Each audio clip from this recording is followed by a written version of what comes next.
عزیزانو لوی خطرناک ټیم چې دی په زندګۍ کې هغه د زنکدن ټیم. د زنکدن په ټیم کې د انسان د ټولې زندګۍ د ګټې او د بیلاد وخت. که دغه وخت کې سړی د لغزش د شیطان نه محفوظ پاتې شو خو عمر له کامیاب شو، او که دغه وخت کې لغزش د شیطان کې د گیر شو نو عمر له تباه شو. که تاسو خیال وکئ مونږ خلک چې دعا کوو نو دا وایو چې یا الله زمونږ آخره خاتمه ښه کړي. آخره خاتمه چې ده هغه دغه د زنکدن وخت و، ځکه چې د ټولې زندګۍ دارو مدار چې دی هغه په دغه وخت باندې. علما وایي چې د زنکدن په وخت کې سړی ډېر سخت تږی وي، او دا وخت کې دی دا وایي که دا د ټولې دنیا دریابونه زما په دې خوله کې څوک راواچوي نو زما تنده به پې دفن شي. دغه وخت کې شیطان ورته ولاړي او یو لوی کټوره لاس کې نیولې او دې سړي ته وایي چې تو وایه چې دوه خدایان دي نو دا یخې اوبه به درکړي.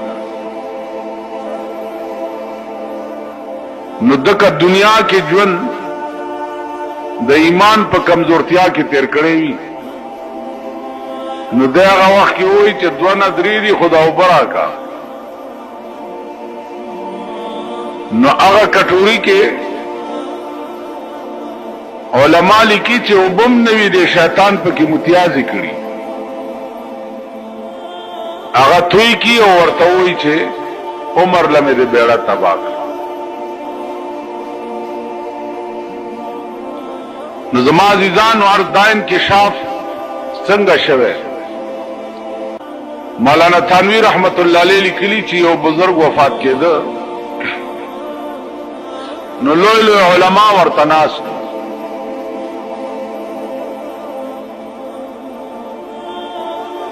چې ناشتو نو هغې شیطان ورته ولاړ دی او شیطان ورته وایي دې بزرگ ته چې یا مولانا قد نجوت،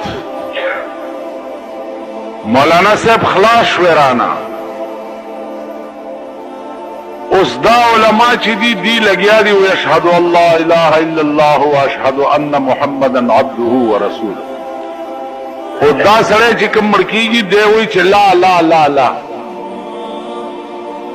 دا علماء ریان شو چی یا اللہ منگا شہادت وایو او دے ہوئی چی لا لا.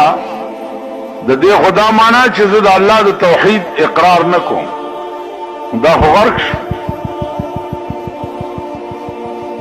په دې کې د خدای شان او د دې سړي تبه وشلېده او حالت یې لږ ښه شو. چې ښه شو دا علما ورته وایي چې مونږ خو دې غرق کړو، مونږ درته کلمه شهادت ویلو او تا ویلې چې لا لا. بزرگ ورته وایي چې ما تاسو ته نه وی چې لا لا، تاسو سره جخت شیطان ولاړو.